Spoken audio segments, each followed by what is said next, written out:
Good morning student. कक्षा जमा 2 के इतिहास विषय में आपका एक बार फिर से स्वागत है। और हम मौर्य साम्राज्य के विषय में पढ़ रहे हैं। आज हम मौर्य साम्राज्य के विषय में देखो मौर्यों के प्रशासन के बारे में पढ़ेंगे। इससे पहले हमने मौर्य साम्राज्य के स्रोतों के बारे में पढ़ा, मौर्य वंश के बारे में पढ़ा। जो आज हम पढ़ेंगे मौर्य प्रशासन के बारे कि मौर्यों का प्रशासन किस प्रकार का था। मौर्य देखो एक महान विजेता ही नहीं अपितु कहते एक उच्च कोटि के शासन प्रबंधक भी थे। और मौर्य साम्राज्य की नींव किसने रखी थी? चंद्रगुप्त मौर्य ने। और इसी प्रकार उसने क्या है मौर्य प्रशासन की भी क्या है नींव रखी। और बाद में अशोक ने क्या इसमें बहुत ज्यादा सुधार किए। और उनका जो शासन व्यवस्था क्या थी इस प्रकार की थी कि बोलते ये आने वाले कई शताब्दियों तो क्या है इसमें बहुत ही कम परिवर्तन किए गए। और उनका जो प्रशासन व्यवस्था में क्या विशेषताएं थी, किस प्रकार का था वो ठीक है, कौन कौन सी प्रशासन व्यवस्था थी वो इस प्रकार थी। सबसे पहले देखो केंद्रीय शासन प्रबंध। केंद्रीय शासन में देखो राजा सबसे प्रमुख अधिकारी होता था। ठीक है, राजा क्या था? सबसे सर्वोच्च अधिकारी था। ठीक है, और उसका जो पद बोलते हैं वो पैतृक था। ठीक है, पैतृक मतलब कि क्या है राजा के उसके पिता के बाद उसका पुत्र ही राजा बनेगा। और उसकी शक्तियां बोलते बहुत ही ज्यादा थी। उसके मुंह से निकलो अप्रतीक शब्द क्या होता था? कानून होता था। और वह देखो अपराधी को क्या है दंड दे सकता था, किसी अपराधी को क्षमा कर सकता था। प्रजा में कौन कौन से कर लगाने हैं, कौन कौन से कर हटाने हैं, इसका भी एकमात्र अधिकार उसी को था। किस राज्य के साथ युद्ध करना है, किसके साथ संधि करनी है, इस प्रकार के सारे अधिकार उसको थे। ठीक है, और वह एक तानाशाह होता था। और बोलते कि मौर्य राजाओं ने कभी भी अपनी शक्ति का क्या दुरुपयोग नहीं किया। और वो प्रजा के सुख में ही अपना सुख समझते थे। और हमेशा जो अपना जो ध्यान क्या है प्रजा के कल्याण की ओर रखते थे। अब देखो आगे क्या है मंत्री परिषद। देखो मौर्य शासकों ने क्या है प्रशासन की सुविधा के लिए क्या है मंत्रियों की नियुक्ति की गई थी। ये जो मंत्री क्या है राजा को प्रशासन चलाने में या शासन चलाने में सहायता करते थे। और राजा बोलते केवल उन्हीं व्यक्तियों को नियुक्त करता था जो क्या है योग्य और ईमानदार होते थे। और जो भी मंत्री क्या है अपने अपने जो विभाग से संबंधित क्या है राजा को परामर्श देते थे। राजा को उन परामर्शों को मानना है नहीं मानना है ये राजा पे निर्भर करता था। और आमतौर पे क्या है राजा उनके परामर्शों को मानता था और उनके जो द्वारा जो नीतियां तैयार की गई थी उनको क्या है राज्य में लागू करता था। और मौर्यकालीन में कौन कौन से प्रसिद्ध मंत्री थे, केंद्रीय मंत्री थे, उसमें देखो सबसे पहले है कौन से थे? प्रधानमंत्री। ठीक है, ये देखो सबसे पहले प्रधानमंत्री। ठीक है, प्रधानमंत्री क्या था? ये बोलते शासन के प्रत्येक कार्य में क्या है राजा को परामर्श देता था तथा प्रशासन के प्रत्येक विभाग पे क्या नियंत्रण रखता था। दूसरा देखो पुरोहित। पुरोहित कौन था? ये देखो धार्मिक मामलों में राजा को परामर्श देता था। और ये धार्मिक मामलों में जो भी किसी भी प्रकार का कोई भी परामर्श वो राजा को देता था। आगे देखो सेनापति। सेना का क्या है मुख्य अधिकारी होता था। ठीक है, यह राजा को क्या युद्ध के विषय में तथा कहां पे संधि करनी है इसके विषय में क्या राजा को सलाह देता था। अब देखो आगे सन्निदाता। ये देखो प्रधान कोषाध्यक्ष होता था। ठीक है, आगे देखो समहर्ता। ये कर निर्धारण का सर्वोच्च अधिकारी होता था। दंडपाल। पुलिस विभाग का प्रमुख अधिकारी होता था। दंडपाल, ये देखो पुलिस विभाग का क्या है, प्रमुख अधिकारी होता था और उसका जो मुख्य कार्य क्या था, वो था राज्य में शांति व्यवस्था बनाए रखना। अब देखो आगे है दुर्गपाल। दुर्गपाल दुर्गों और किलों की रक्षा करता था। अमात्य न्याय तथा प्रशासकीय मंत्री होता था। आगे है अगला जो मंत्री कौन था, वो था करामांतिक, ये देखो कारखानों की देखभाल करता था। दोबारिक, ये गृह मंत्री होता था।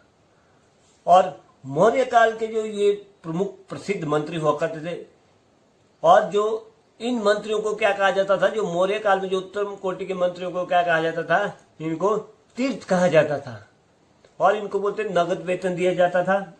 ठीक है, और ये क्या है, राजा के प्रशासन में शासन चलाने के लिए क्या है, सहायता करते थे। अब देखो प्रांतीय प्रशासन किस प्रकार। चंद्रगुप्त मौर्य के में क्या है, राज्य को 4 प्रांतों में विभक्त किया गया था। ठीक है, ये कौन कौन से थे, इन 4 प्रांतों में देखो मगध प्रांत, ठीक है, इसकी राजधानी कहाँ पे थी, मगध की राजधानी पाटलिपुत्र में थी और ये सीधा बोलते क्या है, चंद्रगुप्त मौर्य के अधीन होता था। ठीक है, या राजा के अधीन होता था, जो भी राजा होता था। इसके बाद एक दूसरा है उत्तर पश्चिम प्रांत, इसकी राजधानी कहाँ पे थी, तक्षशिला पे थी, तक्षशिला में थी। ठीक है, पूर्वी प्रांत की राजधानी उज्जैनी अथवा उज्जैन में थी और दक्षिण का जो प्रांत था वहां की राजधानी कहाँ पे थी, स्वर्णगिरी में थी। ये जो 4 प्रांत है। और आगे देखो जो 5वां प्रांत, ये जो कलिंग का प्रांत है, ये 5वां प्रांत है, इसको क्या बोलते हैं, अशोक ने जीता था। ठीक है, और अपने साम्राज्य में मिलाया था। इसके बाद ये मौर्य साम्राज्य का 5वां प्रांत बना और इसकी राजधानी कहाँ पे थी, तो साली में थी। कहाँ पे थी, तो साली में। अब देखो प्रांतों का जो मुखिया होता था उसको क्या कहा जाता था, कुमार कहा जाता था। ठीक है, जैसे आज की डेट में प्रांतों में क्या गवर्नर होते हैं, मुख्यमंत्री होते हैं, तो उनको क्या कुमार कहा जाता है। और ये हमेशा बोलते हैं इन पे क्या, इन पे किन को नियुक्त किया जाता है, इन पे राजकुमारों को ही नियुक्त किया जाता था। और उनका कार्य क्या होता था, उनका कार्य होता था जैसा राजा का केंद्र में होता था वैसा उनका प्रांत में होता था। प्रांत में क्या शांति व्यवस्था बनाए रखे, वहां के लोगों के कल्याण के लिए काम करना। ठीक है, और उनके सहयोग के लिए क्या है, बहुत से अन्य अधिकारियों को भी क्या है, नियुक्त किया जाता था, जैसा राजा के साथ केंद्र में नियुक्त किए जाते थे। इसी प्रकार क्या प्रांत में भी क्या अनेक अधिकारियों को नियुक्त किया जाता था। जिला प्रबंध, प्रांतों को आगे क्या है, जिलों में विभाजित किया गया था और जिलों का क्या कहा जाता था, उनको उसमें जनपद कहा जाता था। और यहाँ का जो प्रमुख अधिकारी होता था उसको क्या है, प्रादेशिक कहा जाता था। और इसका काम क्या था, इसका काम था जिलों में क्या है, शासन व्यवस्था को चलाए रखना। और ये जिलों में प्रशासन व्यवस्था को चलाने के लिए उत्तरदायी था। और उसकी सहायता के लिए देखो राजूक और युक्त नामक 2 अधिकारियों को क्या है, नियुक्त किया जाता था। ये जो दोनों अधिकारी क्या है, जनपदों में प्रादेशिक की क्या है, प्रशासन चलाने में सहायता करते थे। राजूक का काम देखो, ये क्या है, कृषि भूमि का सर्वेक्षण करता था। ठीक है, क्या है, कृषि की योग्य जो भूमि का सर्वेक्षण करता था और उसके बाद क्या है, जो कर को क्या है, निर्धारित करता था। जबकि जो युक्त होता था ये एक लेखा अधिकारी होता था, जो क्या है, लेख जोखे का कार्य करता था। इसके बाद देखो नगरों का प्रबंध। मौर्य काल में बोलते हैं बड़े बड़े नगर थे, जैसे पाटलिपुत्र, तक्षशिला, कौशाम्बी और उज्जैन। और यहाँ पे बोलते एक विशेष तरह की व्यवस्था की गई थी। और नगरों के जो मुखिया होते थे उनको क्या कहा जाता था, नगराध्यक्ष, ठीक है। और उसकी सहायता के लिए जो नगरों को शासन व्यवस्था या नगरों की व्यवस्था करने के लिए क्या है, एक 30 सदस्यों की समिति नियुक्त की गई थी। कितने? 30 सदस्यों की एक समिति नियुक्त की गई थी। और इसमें देखो 6 विभाग होते थे और प्रत्येक विभाग में क्या है, 5 सदस्य होते थे। अब देखो जो पहली समिति क्या थी, वो कारखानों की क्या है, देख रेख करती थी। इसके अलावा क्या है, जो कारखाने में जो काम करने वाले व्यक्तियों के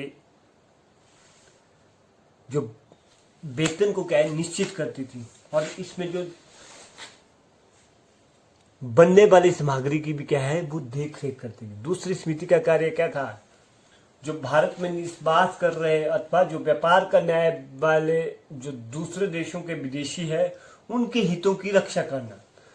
तीसरी समिति देखो जन्म मृत्यु का रिकॉर्ड रखती। चौथी समिति का कार्य क्या था, व्यवहार संबंधी नियम बनाती थी।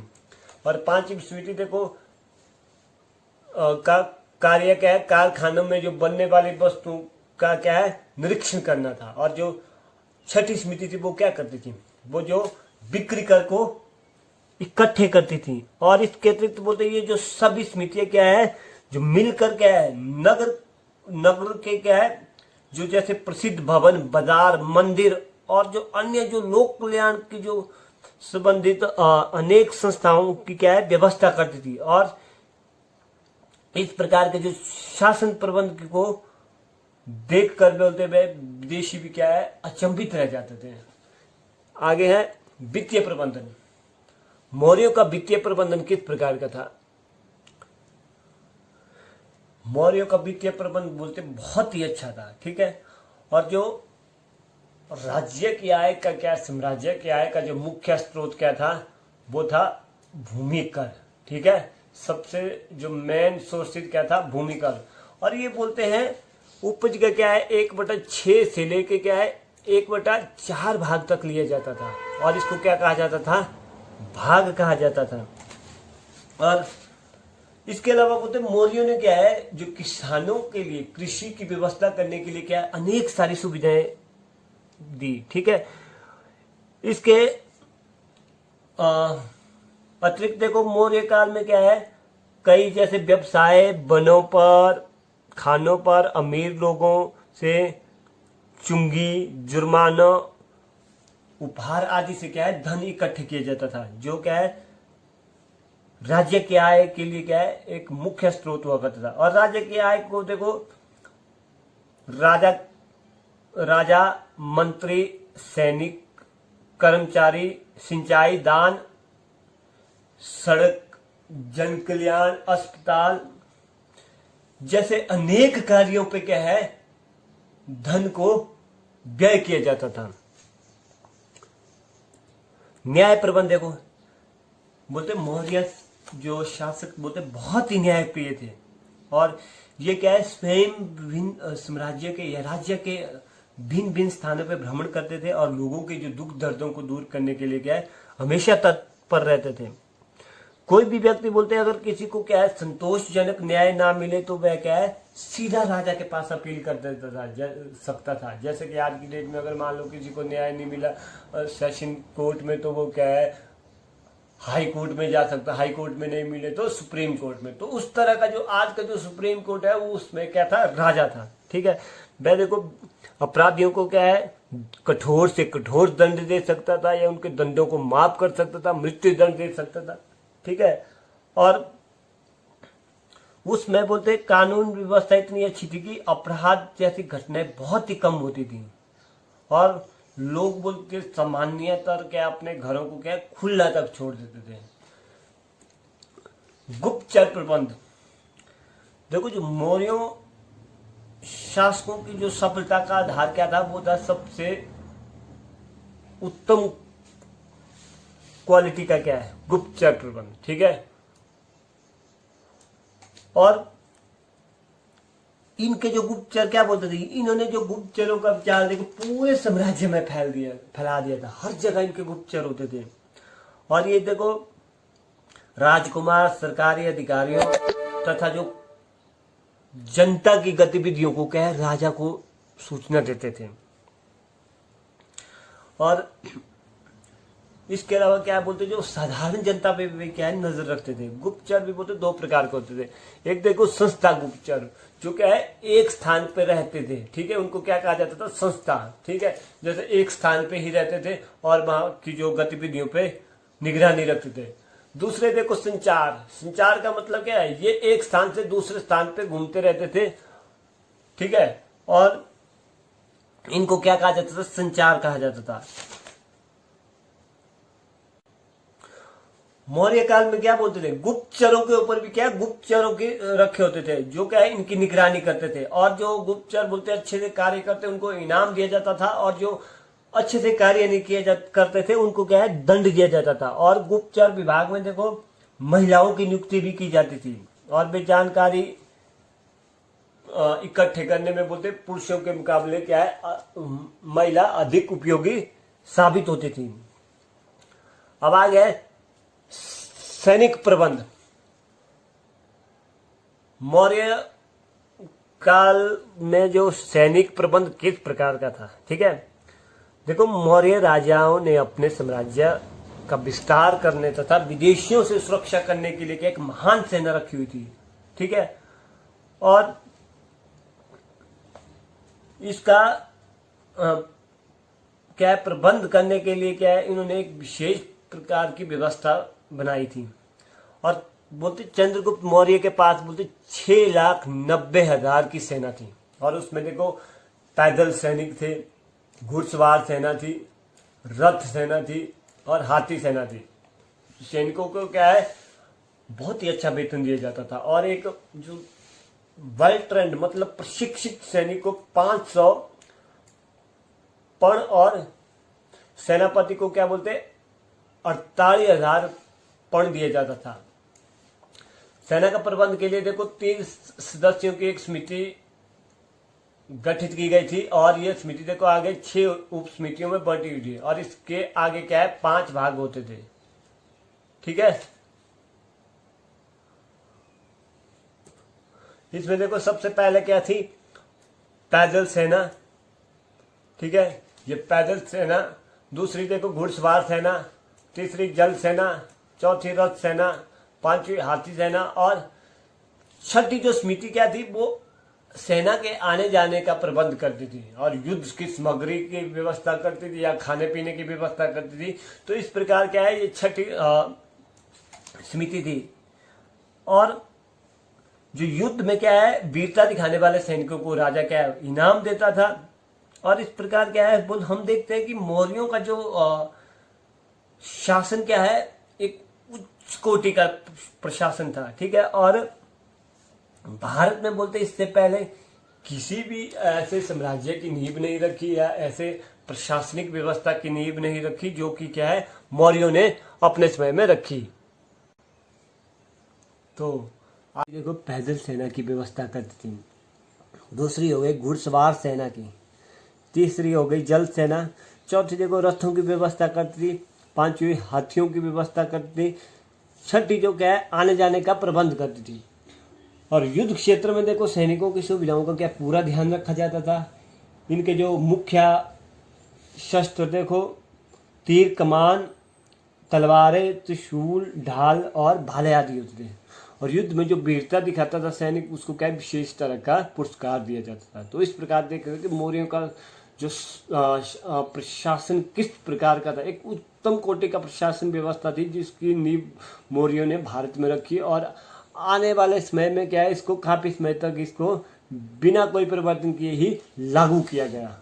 तो इस तरह आज का हमारा विषय यहीं पे खत्म होता है। धन्यवाद।